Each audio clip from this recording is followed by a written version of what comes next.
दहन राकन का रहस्य सीजन 1 एपिसोड 4। अब तक की कहानी में हमने देखा कि कैसे अवनी ऑर्डर देती है भैरव सिंह को बाबा को गिरफ्तार करने के लिए, और वहीं दूसरी तरफ अने अपने साथियों के साथ उस गुफा में खजाने की तलाश कर रहा होता है। लेकिन फिर आखिर में बताया जाता है कि उस छोटे से जंगल में जहां पर डॉक्टर संदीप और अवनी होते हैं वहां पर सारे शुतुरमुर्ग मर चुके हैं। इसकी वजह बताई जाती है कि वो आपस में ही लड़कर मर चुके हैं और ये काफी रेयर केस में होता है। अब आगे इस एपिसोड की शुरुआत होती है बाबा से, जो कि अपने घर की छत पर बैठा होता है जहां से वो शिलास्थल को देख रहा होता है।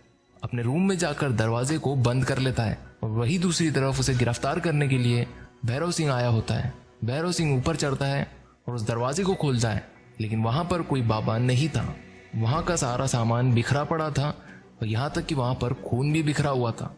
लेकिन फिर आखिर बाबा कहा गया। तब बताया जाता है कि बाबा जंगल की ओर भाग रहा है। बाबा को पता चल गया था कि भैरव सिंह उसे गिरफ्तार करने के लिए आया है, इसीलिए वो जंगल की ओर भाग रहा था। लेकिन तभी उसे वहां से कोई किडनैप कर लेता है और गांव के मुखिया के पास ले आता है। और फिर वहां पीछे से भैरव सिंह आता है और फिर मुखिया बाबा को भैरव सिंह के हवाले कर देता है और भैरव सिंह इसके बदले में उस मुखिया को कुछ पैसे देता है।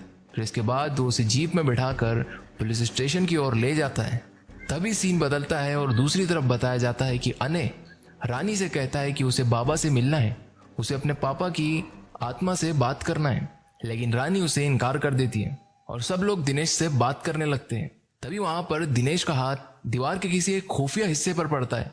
एक खुफिया दरवाजा खुल जाता है जिससे रानी वहां से गायब हो जाती है और पता नहीं रानी कहाँ गई। और वो लोग रानी को ढूंढते हैं, लेकिन फिर दिनेश वही दीवार का हिस्सा दबाने की कोशिश करता है, लेकिन उसे पता नहीं चल रहा था कि वो आखिर कहाँ पर है। फिर आखिर बड़ी मुश्किल से उसका हाथ अचानक उस दीवार के खुफिया हिस्से पर पड़ता है, जिससे दरवाजा एक और बार खुल जाता है। लेकिन इस बार अनय भी अंदर चला जाता है और दरवाजा बंद हो जाता है। लेकिन अंदर गिरने के बाद अनय तलाश करता है कि यहाँ पर भी यकीनन कोई ना कोई ऐसा हिस्सा जरूर होगा जिससे दरवाजे को खोला जाए। तभी वहां पर उसे एक पत्थर नजर आता है।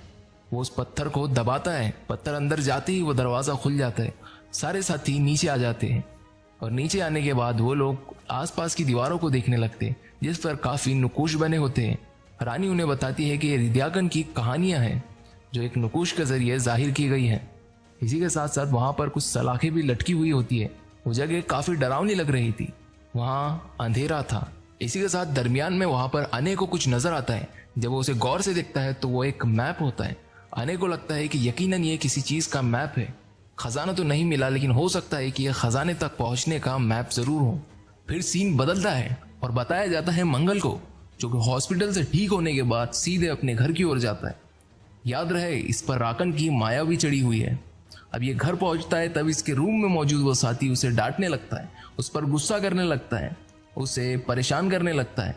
और इस पर राकन की माया भी चढ़ी हुई थी, इस कारण से वो जवाब तो नहीं दे रहा था, लेकिन अजीबोगरीब हरकत जरूर कर रहा था। तब वो शख्स उसे कहता है कि तुमने हमारे भाई को मार डाला, और कहते हुए वो इतना बेकाबू हो जाता है कि वो उस पर छुरी चलाने लगता है। और फिर सीन ब्लैंक हो जाता है और तब दिखाई देता है खून उस शख्स का जो मंगल पर हमला कर रहा था। वो जिस हाथ से हमला करने वाला था उसका वो हाथ कटा हुआ खून में पड़ा होता है और उसके बाकी जिस्म के हिस्से भी उसके धड़ से अलग होते हैं। जाने अनजाने में ही मंगल ने उसे मार डाला था क्योंकि उस पर राकन की माया हुई चढ़ी हुई थी। अब इसके ठीक कुछ देर बाद पुलिस वहां पहुंचती है। भैरव सिंह वहां की जांच करता है और तभी वो कांस्टेबल से कहता है कि ये बात बाहर नहीं जानी चाहिए। अगर ये बात बाहर चली गई तो वर्कर्स काम करना बंद कर सकते हैं। वो उनको ऑर्डर देता है जगह को सील करने के लिए और मंगल को सस्पेक्ट करार दिया जाता है। लेकिन तब वहां मंगल दिखाई नहीं देता क्योंकि वो छुपा होता है। और कुछ देर के बाद मंगल सामने आता है। वो नीचे आता है तब सारे वर्कर्स के सामने खड़ा हो जाता है।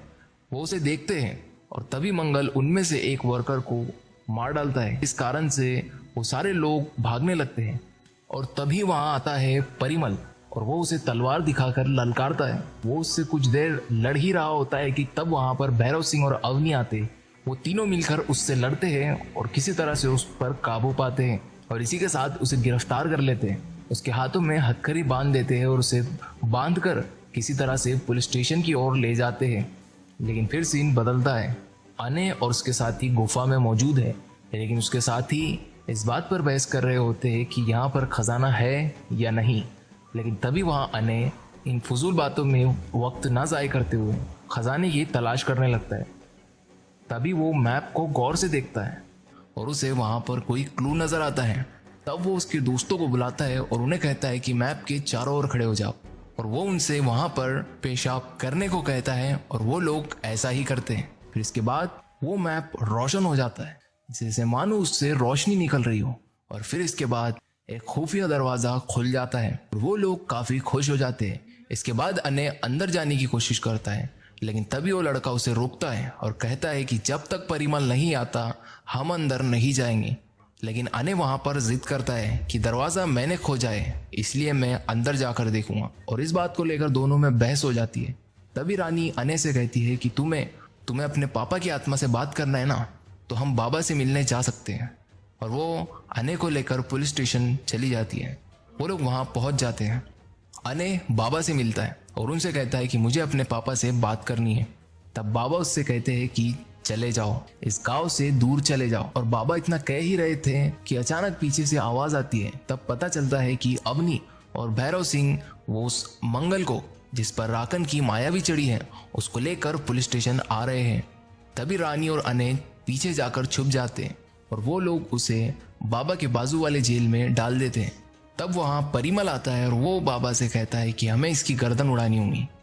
तब बाबा उसे मना कर देते, लेकिन वो कहता है कि जब वक्त आएगा तब मैं ऐसा ही करूँगा, और वो इतना कहकर वहाँ से चला जाता है। लेकिन तब 2 कांस्टेबल उस पर नज़र रखने के लिए पुलिस स्टेशन में ही रुकते हैं और रात काफ़ी हो जाती है, इसलिए अने और रानी सोचते हैं कि अब वक्त आ गया है यहाँ से निकलने का। और तभी उनमें से एक कांस्टेबल जो कि उस मंगल को पकड़ रहा था, तब उसका खून उसकी गर्दन पर लगा हुआ था और उसके खून में मायावी चढ़ने की वजह से उस कांस्टेबल में भी राकन की मायावी चढ़ रही थी। और अचानक वो कांस्टेबल उठता है और दूसरे कांस्टेबल को मारने लगता है, और मारते हुए वो उसे जान से मार डालता है। तभी मंगल जेल से बाहर आ जाता है और किसी तरह से अने और रानी ये दोनों पुलिस स्टेशन के बाहर आ जाते हैं। और तभी पुलिस स्टेशन के ऊपर मंगल खड़ा होता है और चीखने लगता है, और बस यहीं पर एपिसोड खत्म हो जाता है। लेकिन क्या अने और रानी यहाँ से जिंदा बच पाएंगे? क्या वो मंगल जिस पर राकन की माया भी चढ़ी हुई वो बाबा को जिंदा छोड़ देगा? और इन सबसे बड़ा सवाल ये है कि अब जब मायावी जाग उठी है तो क्या शिलासपुरा का सर्वनाश हो जाएगा? इन सब सवालों के जवाब अगर आप जानना चाहते हैं तो आपको देखना होगा इस सीजन का एपिसोड 5, जो कि हम जल्द ही अपने चैनल पर अपलोड करने वाले हैं। लेकिन तब तक के लिए इस चैनल को सब्सक्राइब करें और कमेंट करके बताएं कि ये वीडियो आपको कैसी लगी। अब मिलते हैं इस सीजन के एपिसोड 5 में।